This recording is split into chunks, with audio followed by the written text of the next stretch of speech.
there! Street preachers came to our town. They were from Christ is the Answer. And they came here, I guess they came here 40 years ago, the first time, and they preached hellfire and brimstone. Brimstone and hellfire. But they made a lot of enemies, so they came back this time, and they came back as very polite. They just simply waved and held a Bible or said, Jesus loves you. And then they were actually instructed, and it says right on their website, they were instructed not to say anything. If I came up and got in a discussion, they were to not say anything. They were just supposed to stand there silently. And I didn't know that, and I wondered why the guy was so quiet. But it also turns out that the guy I was talking to was actually from the next town, and he was just a volunteer. You know, he volunteered, and the other guy volunteered to stand on the corner and wave and hold the Bible. And they weren't actually the, you know, the usual street preachers who foam at the mouth and do all that kind of thing. So, you know, I was a little disappointed that I didn't get a good argument, but it was good practice. This is like my first practice round with street preachers. So you can see that I held my own for the most part, except for that one part where you'll see it. I totally forget where I am. And I knew once it was out of my head, it was gone. There was no retrieving it. So, you know, I just kept going. I just talked about anything. I'm trying to think. Oh, yeah. Of course, I wish there was a crowd around us. I wish for, you know, that somebody could have videoed me, because I'm standing there holding the thing while I'm talking, and you know, I can't pay attention to two things at once, so I don't always have the guy exactly on camera, right? You'll see all of this. But just as I turned to go away, to leave, I turned off the video, and I wish I had left it on. The guy said to me, he said, the very last thing he said, "And I will pray for you." And I said, "I'd rather you read a science book for me." And then he just kind of laughed, and I laughed, and I said, "Have a nice day," and he said, "Have a nice day," and off I started walking. And the last thing that I heard from the other guy, the one who was holding the Bible, well, you saw that a young person walked over and started talking to him. He said, "And I do believe this is the true Word of God," and he said, "And I do believe that we are in the end times." So, oh man, I should have gotten in talking to him instead, shouldn't I? But anyway, enjoy. Hi there. Hello. Are you here with Christ is the Answer? I am. You are? And he is too. Hello there. Take a break standing on that concrete. It's pretty hot, isn't it? Well, it's just hard on your back. Yeah. I have to wonder why you're here when most of the people are Christian already, and everybody in this whole place is actually really happy. And you know, happiness and joy, they're natural emotions. And if you really look in that Bible, you find slavery, you find child slavery, you find sexism, you find tremendous violence. The God, you know, the God of the Bible is tremendously violent. And so you have to wonder about that, you know, why you're trying to sell this particular thing. Because even Jesus cut down a fig tree that was in bloom, or it wasn't in bloom. That was the problem. He wanted a fig, and it wasn't in bloom, so he cut it down, and he killed 2,000 pigs. He ran them over a cliff. And the truth of the matter is that Jesus probably never existed. It's a story. These things are stories. They're fables. So, you know, I could tell you more. Like, for instance, let me just give you a little background. The Gospels were written Mark first. I think most people would agree that, right? That Mark was first. Even though it's Matthew, Mark, Luke, John, Mark was the simplest. He was the first? Yeah, he was the first. And then Matthew copied 600 of Mark's passages. And then he altered like the ends, and he changed things the way he wanted them, and he recognized where Mark was getting some of his material, because most of it came from kings in the Old Testament, you know, fulfilling prophecies. Mark would just try to remember the stories of the Old Testament, and then he would write Jesus and make it so that he was fulfilling prophecies. And there are ways to prove that. For instance, there was one thing where it talked about the town of, I don't know how to pronounce it, N-A-A-N, no, N-A-I-N, I think it's Nain. And they said that there was a gate and a wall around Nain. Well, there never was one. Archaeologists looked and there never ever was one, but there was one in the Old Testament in Kings in another town, and they were just trying to fulfill prophecies by copying things and making things similar, but it didn't make it true. And Matthew also, I have to think there's one other one that was real interesting. The resurrection. The resurrection is very similar to Daniel and the lion's den. There's a lot of similarities, and Matthew realized that Mark was taking things from Daniel and the lion's den. He was taking stories. So Matthew changed Mark's stuff, and he changed his words, and he put he added Mark had a little boy inside the tomb, the empty tomb, and Daniel changed it to Matthew changed it to an angel of the Lord in a white gown, white as snow, which is exactly like Daniel and the lion's den's wordings, and said with a face as an appearance as lightning, which once again comes from Daniel and the lion's den. So what you really can see here is that they are fiction. They made stories and they changed them, and that's why there's so many contradictions and so many crazy things in the Bible. So I mean, I could go on with lots of things, but I guess I would ask you why you would believe in a God when 20 children, school children, were killed and God didn't come down and do a thing. And animals have had to eat animals. They're innocent, and yet they've had to subject pain for 190 million years. Ever since before the dinosaurs, they've subjected pain. And all this time, your God has stood there and couldn't come up with a better plan for innocent animals. That to me makes no sense, and it makes more sense if there isn't a God. Would you like to say anything? Well, one thing is, you always ask yourself questions why little kids get killed or why little kids even die. Right. You ask yourself about B.G. Nevitt. Why did he get killed? I'm sorry, who was it? The preacher here in right. B.G. Nevitt. Right. Just recently, yes.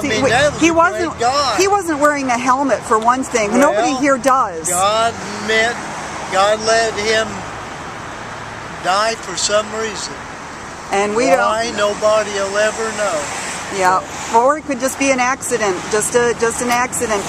At some point when you see all the good people, like for instance, my parents were not like me. I am very gutsy. My parents were more serious, wonderful people, just wonderful. But they did not believe that Jesus was any more than a man. They were Unitarian, and as wonderful as they are, your religion says they're burning in hell right now. And I think that Jesus, the Jesus character, is really a description of, it's like it really made that description of heaven and hell prominent. Before that, there were gods. There was Osiris, he resurrected. There was Astarte, she resurrected. She was a goddess.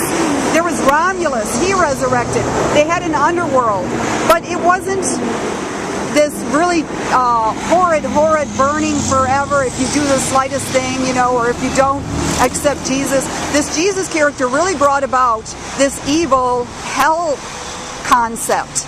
And it's just, there's no evidence for it. We've gone out there, we've looked, and there can't be any spirits, because spirits, gods, ghosts can't stay in our atmosphere because of the natural laws of the atmosphere. If there's no matter and no mass, they go whisking off at tens of thousands of miles an hour because of our rotation around the sun. So there's just no way there could be any spirits here. And spirits always lead to demonic things. I see so many Christians that do things like poke people's eyes out and all of that because they just get confused, with all the demonic things and the spirits, Of course, I know that you guys are good guys. I realize that, and I appreciate the fact that you are talking with me and putting up with me. That's very nice of you. Are you with the Herald and Review? Oh, no. Actually, there was somebody there last night in one of the tent meetings that was with the Herald and Review, and I thought maybe it was you. I didn't. Oh, no. I'm just a person. Now, I would like to put this conversation on YouTube. I have about 16 people who listen to me. I'm not a popular person at all. And I'd like to put it on, but that is up to you. Because if you say you don't want to be in public at all, then that would be fine with me. Now you realize neither he nor I are a member of this Christ is the Answer. We're just... You're church members that came out in order to... From here, we live here in Decatur. Yes, I know, because I know that Bill Lowery for months and months has planned this to come here and get people street preaching and witnessing, but he said this time around you guys aren't going to say anything like last time around 40 years ago when they came and did the hellfire and the brimstone and all of that and made a lot of enemies. So he's come to be and told everybody to be very, very nice. And I mean, I obviously can tell you guys are extremely nice people. I really... We try to be. Yeah, yeah. We're both from the same church. Oh, what church are you? Camp Wilson's. Okay. Harristown, Camp Wilson. Oh, Harristown. That's a real small... Harristown is really small. Now, Foursquare Church, I thought that was more almost in Forsyth.